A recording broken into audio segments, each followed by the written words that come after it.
बच्चों, आज हम आपकी अपनी हिंदी पाठ्य पुस्तक ए.बी. सरस्वती वंदन कक्षा 4 के चतुर्थ अध्याय का पठन पाठन करने जा रहे हैं, जिसका शीर्षक है अंगुलीमाल।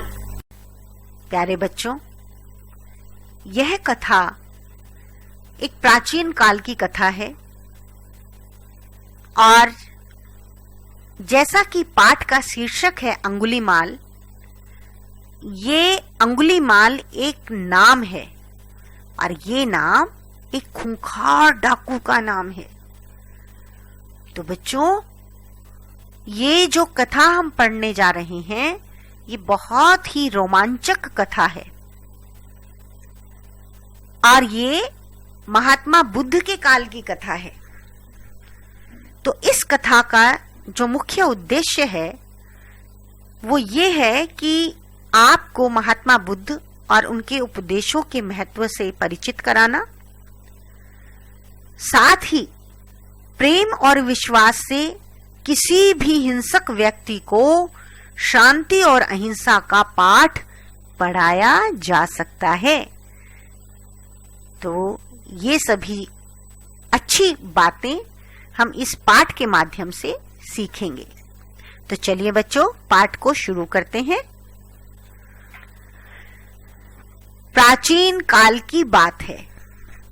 मगध देश की जनता में आतंक छाया हुआ था। अंधेरा होते ही लोग घरों से बाहर निकलने की हिम्मत नहीं जुटा पाते थे। कारण था अंगुलीमाल। अंगुलीमाल एक खूंखार डाकू था जो मगध देश के जंगल में रहता था। जो भी राहगीर उस जंगल से गुजरता, वह उसे रास्ते में लूट लेता और उसे मारकर फिर उसकी एक उंगली काटकर माला के रूप में अपने गले में पहन लेता। इसी कारण लोग उसे अंगुलीमाल कहते थे। तो आपने समझा ना कि अंगुलीमाल, अंगुलीमाल का मतलब होता है उंगलियों की माला। तो उस डाकू का नाम इसीलिए अंगुलीमाल पड़ा, क्योंकि वो डाकू था और रास्ते में आने जाने वाले लोगों की उंगली काट के और उनकी माला बना करके पहनता था। तो एक दिन क्या हुआ, एक दिन उस गांव में महात्मा बुद्ध आए। लोगों ने उनका खूब स्वागत सत्कार किया। महात्मा बुद्ध ने देखा कि वहां के लोगों में कुछ डर समाया हुआ है। महात्मा बुद्ध ने लोगों से इसका कारण जानना चाहा। लोगों ने बताया कि इस डर और आतंक के कारण अंगुलीमाल है। वह निरपराध राहगीरों की हत्या कर देता है। महात्मा बुद्ध ने मन में निश्चय किया कि उसे उस डाकू से अवश्य मिलना चाहिए। महात्मा बुद्ध जंगल में जाने को तैयार हो गए। गांव वालों ने उन्हें बहुत रोका, क्योंकि वे जानते थे कि अंगुलीमाल के सामने से बच पाना मुश्किल ही नहीं, असंभव था। वे शांत भाव से जंगल में चले जा रहे थे। तभी पीछे से एक कर्कश आवाज कानों में पड़ी, ठहर जा, कहां जा रहा है? महात्मा बुद्ध ऐसे चलते रहे मानो कुछ सुना ही नहीं। पीछे से जोर से आवाज आई, मैं कहता हूं ठहर जा। महात्मा बुद्ध रुक गए और पीछे पलटकर देखा तो सामने एक खूंखार व्यक्ति खड़ा था। लंबा चौड़ा शरीर, बड़े बाल, एकदम काला रंग, लंबे नाखून, लाल लाल आंखें, हाथ में तलवार लिए वह महात्मा बुद्ध को घूर रहा था। उसके गले में उंगलियों की माला लटक रही थी। वह बहुत ही डरावना प्रतीत हो रहा था। महात्मा बुद्ध अत्यंत शांत और मधुर स्वर में बोले, मैं तो ठहर गया, भला तू कब ठहरेगा? अंगुलीमाल ने महात्मा बुद्ध के चेहरे की ओर देखा। उनके चेहरे पर बिल्कुल भय नहीं था, जबकि जिन लोगों को वह रोकता था वे भय से थर थर कांपते थे। अंगुलीमाल बोला, हे सन्यासी, क्या तुम्हें डर नहीं लग रहा है? देखो, मैंने कितने लोगों को मारकर उनकी उंगलियां पहन रखी हैं। महात्मा बुद्ध बोले, तुझसे क्या डरना? डरना है तो उससे डरो जो सचमुच ताकतवर है। अंगुलीमाल जोर से हंसा। हे साधु, तुम समझते हो कि मैं ताकतवर नहीं हूं?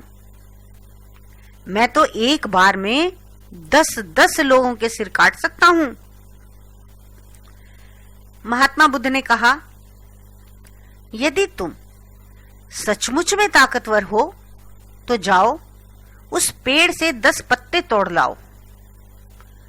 अंगुलीमाल ने तुरंत 10 पत्ते तोड़े और बोला, इसमें क्या है? कहो तो मैं पेड़ ही उखाड़ लाऊं।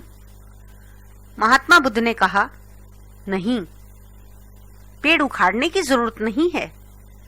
यदि तुम वास्तव में ताकतवर हो तो जाओ इन पत्तियों को पेड़ से जोड़ दो। अंगुलीमाल क्रोधित हो गया और बोला, भला कहीं टूटे पत्ते भी जुड़ सकते हैं? महात्मा बुद्ध ने कहा, तुम जिस चीज को जोड़ नहीं सकते उसे तोड़ने का अधिकार तुम्हें किसने दिया? एक आदमी का सिर जोड़ नहीं सकते तो काटने में क्या बहादुरी है? अंगुलीमाल अवाक रह गया। वह महात्मा बुद्ध की बातों को सुनता रहा।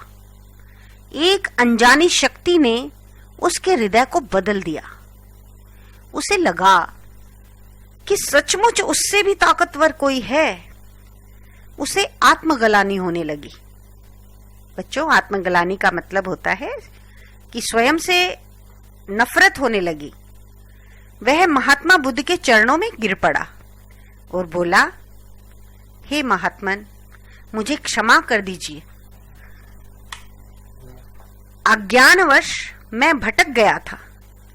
आप मुझे अपनी शरण में ले लीजिए। महात्मा बुद्ध ने उसे अपनी शरण में ले लिया और अपना शिष्य बना लिया। आगे चलकर यही अंगुलीमाल एक बहुत बड़ा साधु बना। तो बच्चों, इस प्रकार से आपने इस पाठ में देखा कि एक डाकू महात्मा बुद्ध की शिक्षा से स्वयं एक बहुत बड़ा साधु बन गया। इस प्रकार हमें इस पाठ से ये सीख मिली कि सत्य, प्रेम और शांति की हमेशा जीत होती है। धन्यवाद।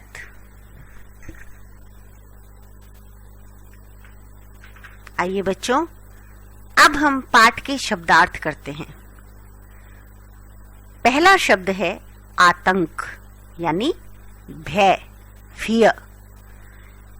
खूंखार, हिंसक, निर्दयी। निरपराध, निर्दोष, इनोसेंट। सन्यासी, साधु, सेंट।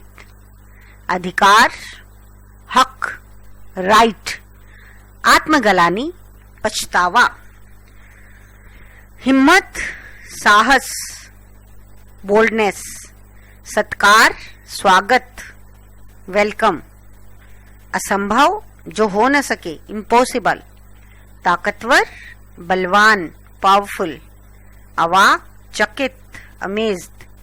अज्ञानवश, जानकारी के बिना, अननोइंगली। तो आइए बच्चों, अब हम पाठ के अभ्यास कार्य के प्रश्नों को करेंगे। तो मौखिक प्रश्नों की श्रृंखला में सोचिए और बताइए के अंतर्गत पहला प्रश्न है, किस देश की जनता में आतंक छाया हुआ था? तो इसका उत्तर होगा, मगध देश की जनता में आतंक छाया हुआ था। किसके कारण जनता में बाहर निकलने की हिम्मत नहीं थी? इसका उत्तर होगा, अंगुलीमाल डाकू के कारण जनता में बाहर निकलने की हिम्मत नहीं थी। नेक्स्ट प्रश्न है, मगध के वासियों ने किसका आदर सत्कार किया? इसका उत्तर होगा, मगध वासियों ने महात्मा बुद्ध का आदर सत्कार किया। अगला प्रश्न, अंगुलीमाल किस कारण भटक गया था? तो इसका उत्तर होगा अंगुलीमाल अज्ञानवश भटक गया था। लिखित पाठक ज्ञान श्रृंखला में किसने कहा, इसके अंतर्गत पहली पंक्ति है, मैं कहता हूं ठहर जा। ये लाइन किसने कही, किसने बोला था ये वाक्य? अंगुलीमाल ने। तो इसका उत्तर होगा अंगुलीमाल ने। नेक्स्ट, हे सन्यासी क्या तुम्हें डर नहीं लग रहा? ये पंक्ति किसने बोली थी? हाँ, अंगुलीमाल ने। तुमसे क्या डरना, डरना है तो उससे डरो जो सचमुच ताकतवर है। ये वाला वाक्य किसने बोला था? महात्मा बुद्ध ने। भला कहीं टूटे पत्ते भी जुड़ सकते हैं? ये वाक्य किसने कहा था? किसने कहा था? अंगुलीमाल ने।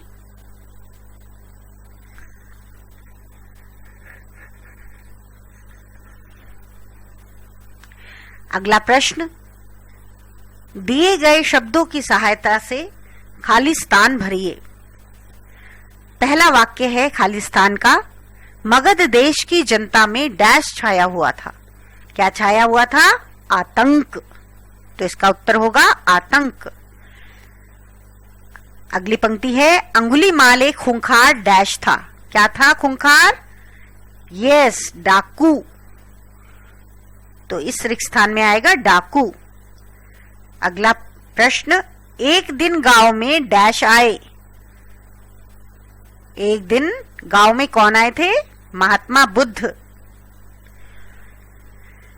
अगला वाक्य, डरना है तो उससे डरो जो सचमुच डैश है। जो सचमुच क्या आएगा? ताकतवर है। अगला सेंटेंस, एक डैश ने अंगुलीमाल का हृदय बदल दिया। तो इस खाली स्थान में क्या आएगा? एक अनजानी शक्ति ने अंगुलीमाल का हृदय बदल दिया। तो बच्चों, इस तरह से हमने इस पाठ के प्रश्न नंबर 1 और प्रश्न नंबर 2 को किया। शेष प्रश्नों को आप स्वयं हल करने का प्रयास करेंगे। धन्यवाद।